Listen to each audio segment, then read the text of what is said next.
Hello.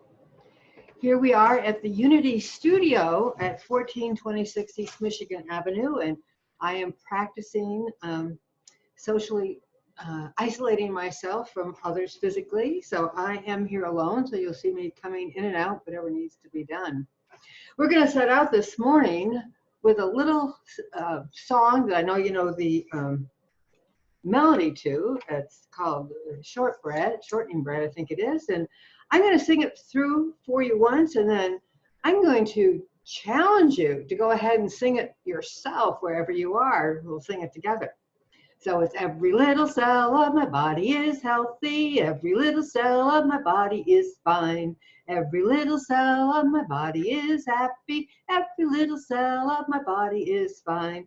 I'm so glad it's so swell. Mind and body are happy and well. I'm so glad it's so swell. Mind and body are healthy and well. Okay, you got to do it with me this time. If I'm brave enough to do it, you can do it wherever you are and whoever's around you. Every little cell of my body is healthy. Every little cell of my body is fine. Every little cell of my body is healthy. Every little cell of my body is fine. I'm so glad it's so swell. Mind and body are healthy and well.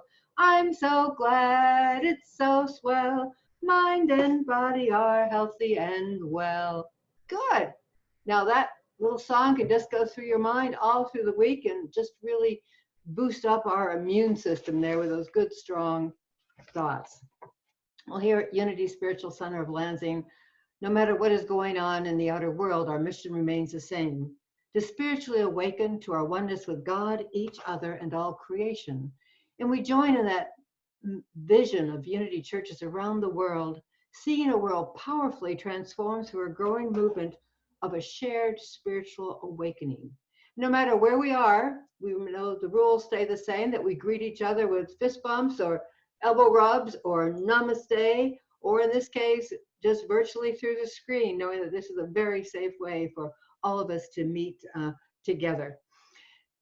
I'd like you to join with me in a prayer to really express that idea of a shared spiritual awakening, knowing that there's not a right and perfect path, but it's simply that there are many paths that we each embark on.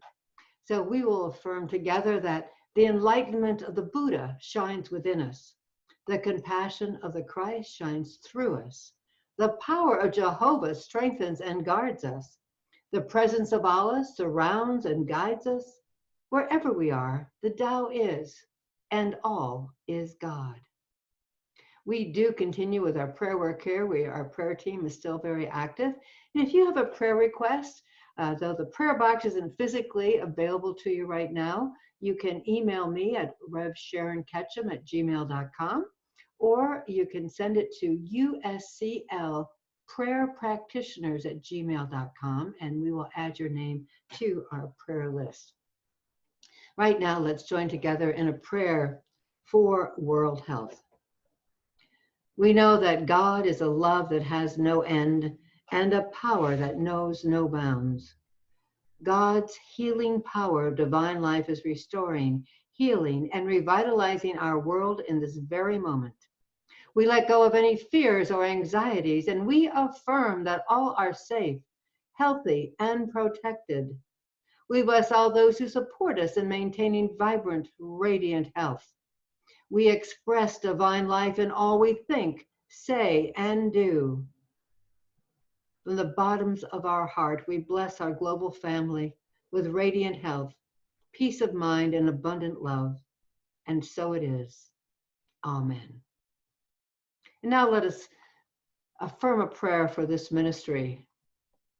Operating under the laws of love, Unity Spiritual Center resolves and heals without struggle or strain.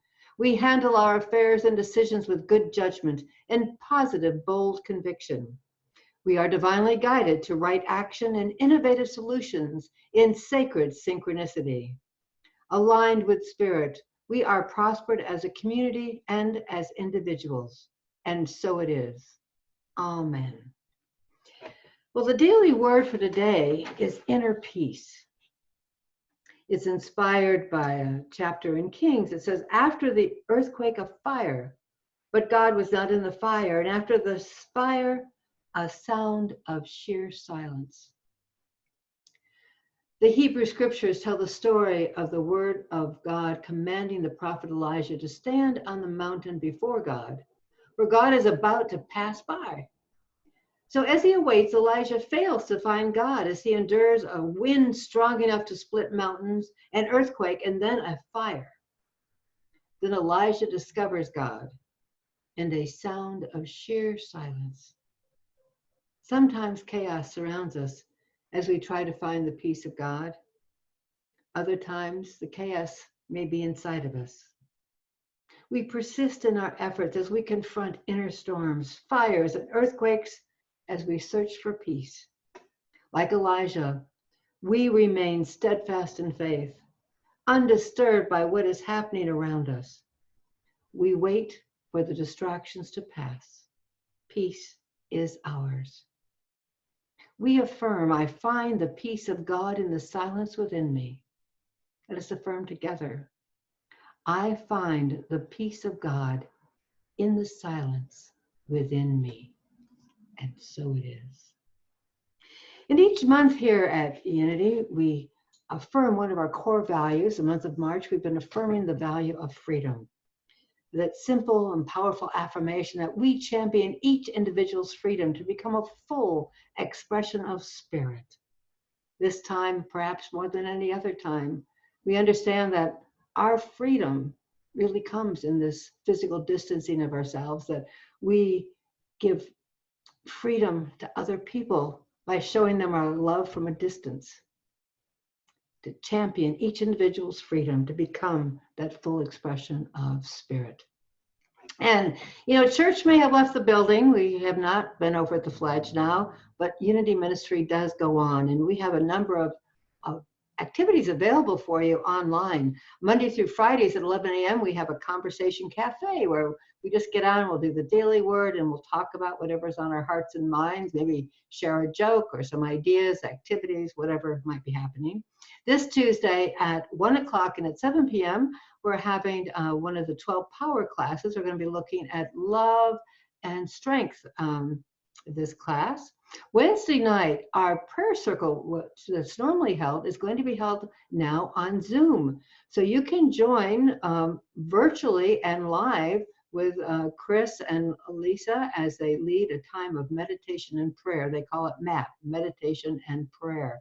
So please check that out. Thursday night's Course in Miracles is also available on Zoom. You can join Dan and Carol Maynard as they go through some of the teachings of the course. Saturdays at 2, The Light Will Set You Free with Dave Meter. That class is still ongoing. And Sundays, of course, we're having this recorded message and a recorded meditation. If you want to connect with any of these groups on Zoom, if you're a member of the USCL discussion group on Facebook, all the connect links are listed there, or you can email me, revsharonketchum@gmail.com. So one way to stay connected. Now, let's do a little spiritual practice here.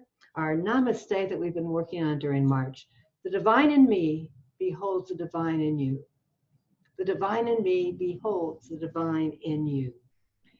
The Christ in me beholds the Christ in you. The Christ in me beholds the Christ in you. And I behold the Christ in everything and everyone. Together? I behold the Christ in everything and everyone. We have been looking at a book called The Universal Christ by Richard Rohr. And the first week we started out way back in February with the divine mystery that we know there's something bigger than all of us, whatever name we want to call it, Allah, Yahweh, the divine mystery.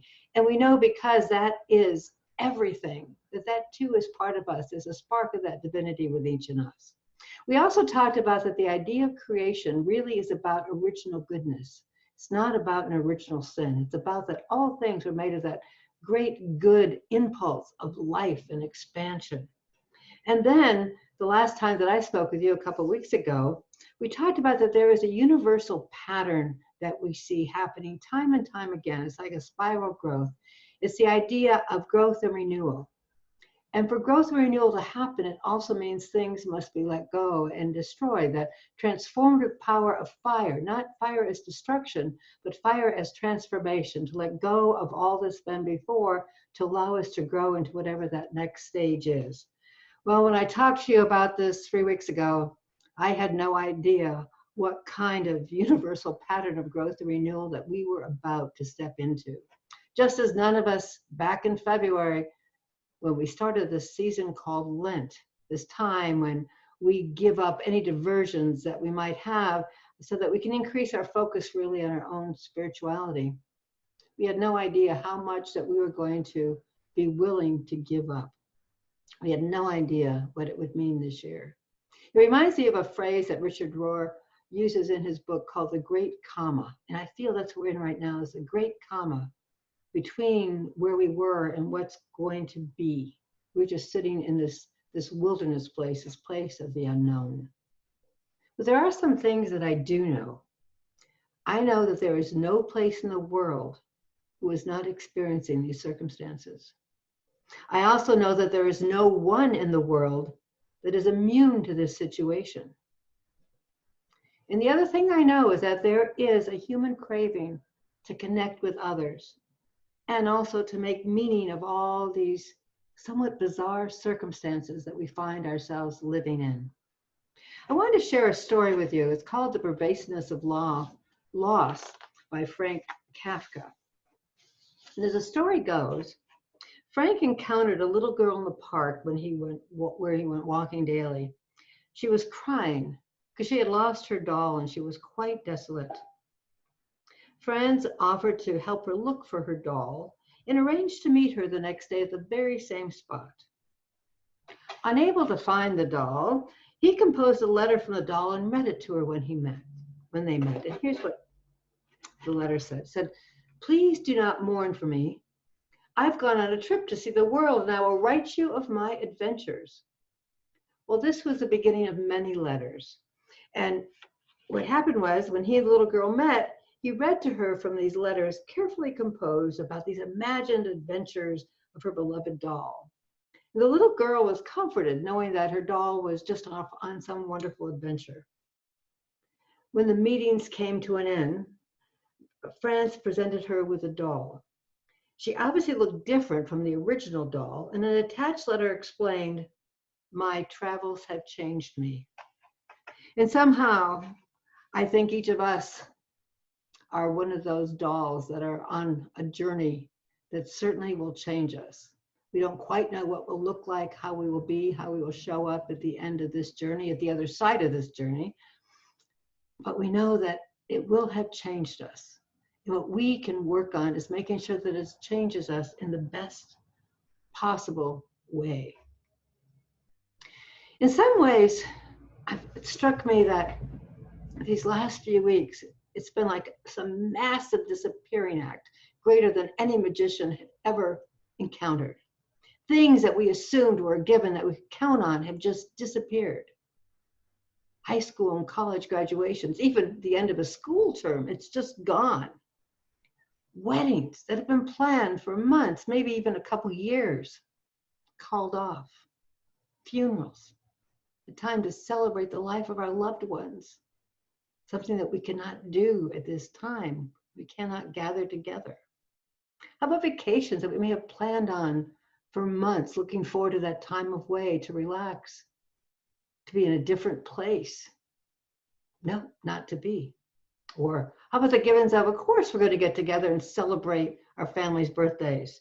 Or we're going to go out and have dinner with friends and relax and laugh and have a good time. Maybe even fundamental things like bringing in a repair person to the house for something, or the very basic thing of going to a church on Sunday. All of these things have disappeared from our daily existence, our assumed way of being. We are in that great comma. Now, in Richard Rohr's book, he explains the great comma by going to a thing called the Apostles' Creed. If you were raised in a traditional Catholic or Protestant church, you may have said it many, many times. I believe in the Holy Catholic Church, the communion of saints, on and on. But there's one point in there that it says, I believe in Jesus was born of the Virgin Mary and suffered under Pontius Pilate, and then it goes on. But Jesus was born and then he suffered and died. But what happened in between? That's really the key part. The important part of his life was not his birth, not the end, but how he lived his life. This is the great comma, born of the Virgin Mary, to this suffering that we hear about in the Easter story. So the in-between time, which is where we are right now, we're in that great comma, that great pause between whatever birthed this and however it's going to end, so it can be birthed into something else. You know, people say, why is this pandemic happening? And we certainly, I could tell you some of the science of it. I understand about viruses. I understand it made a jump from animals to humans, and then it made what they call it's a slippery virus that it creates these changes, and it went from animal to human to finally being transmitted human to human. But what about the metaphysics of it, the thing beyond the science, that other deeper meaning? I mean, as a minister, I should be able to give you that metaphysical meaning. But in truth, I can't. Because this is such a massive change that for each and every one of us, it will have a different, unique, and deeply moving meaning. Very personal. Like it was custom made for whatever it was that we need for our own spiritual growth at this time in our lives. The meanings can vary a lot. It might be, okay, well, this is an opportunity for me to become more flexible. All my plans have changed. Maybe I was being too rigid. I need to be a little more flexible. Maybe it's, I'm being called to let go of everything I know and step into the unknown. I was really comfortable where I was. But there is something calling me to totally go into an area that I am so uncomfortable in because it's so unknown, so unpracticed, so unlike anything I've ever even imagined. Or maybe your meaning is that you feel that you're being asked to dance with your shadow side, your dark side, those parts of yourself that you don't acknowledge on a day-to-day basis.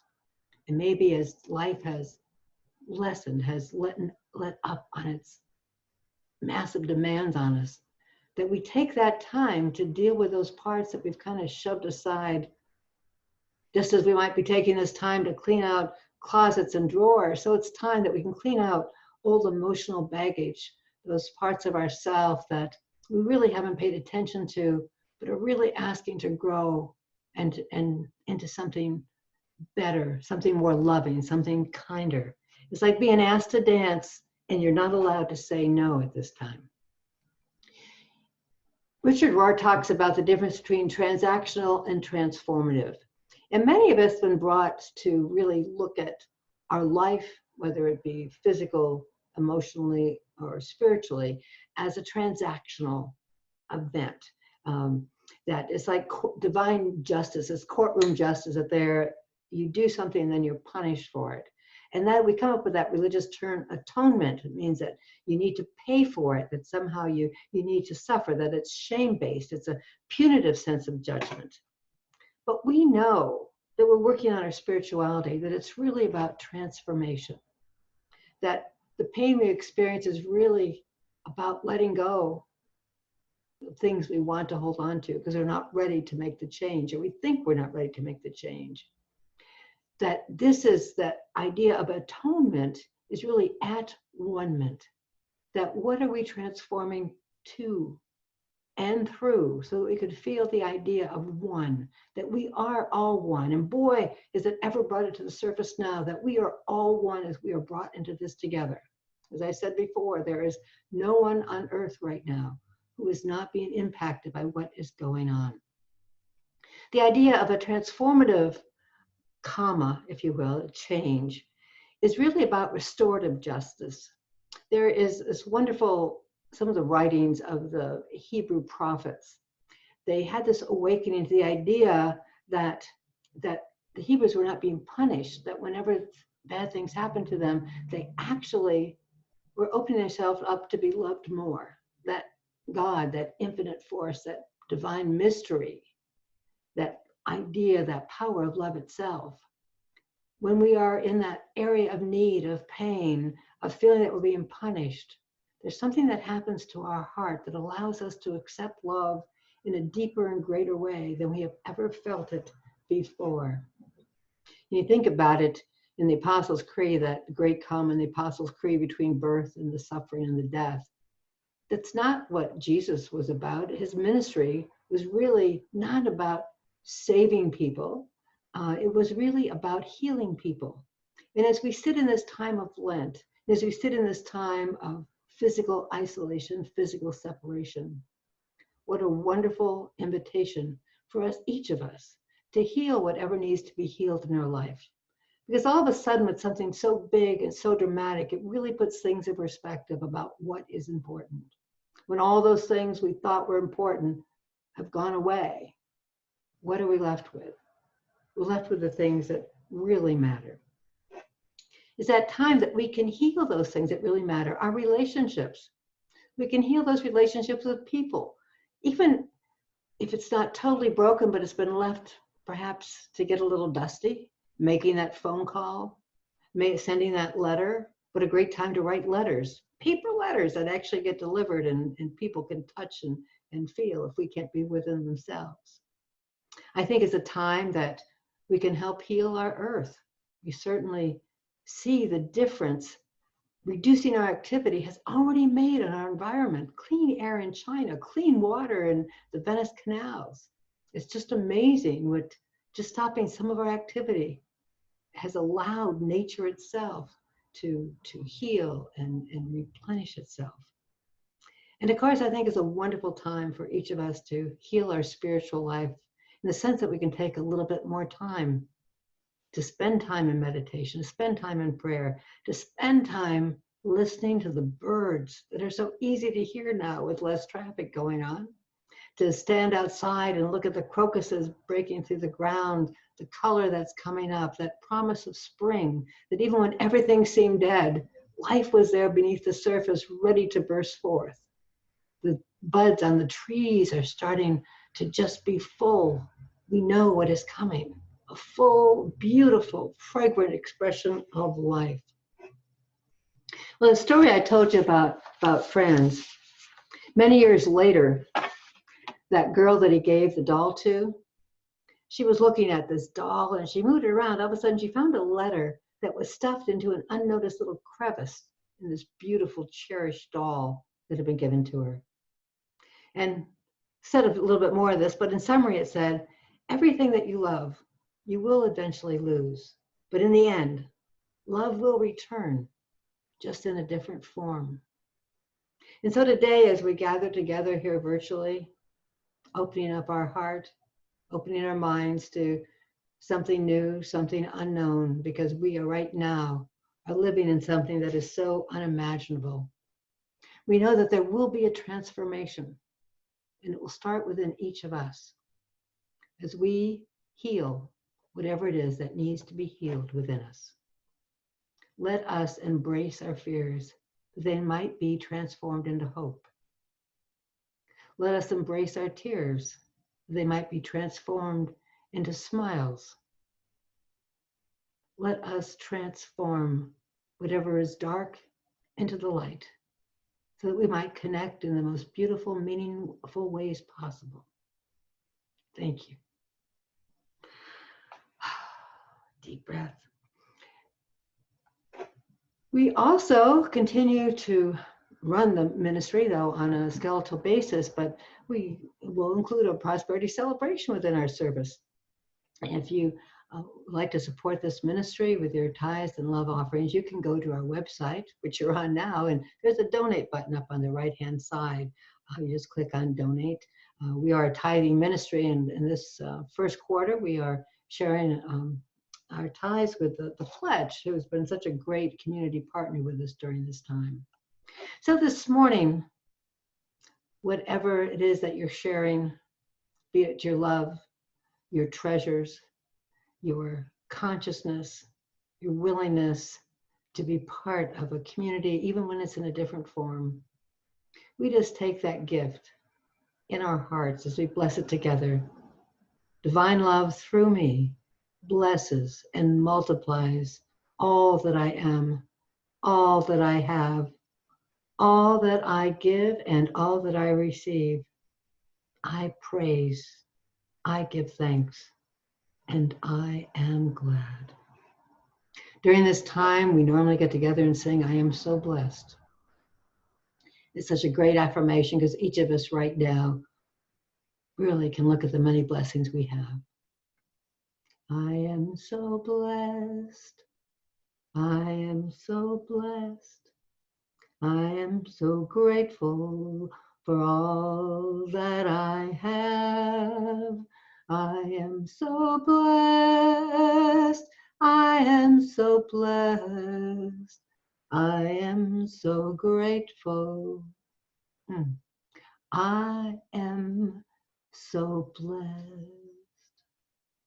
Thank you. As a reminder that this will be one recording, and there's another recording you can find that will say meditation for today. God bless, and thank you for being such a blessing in our world.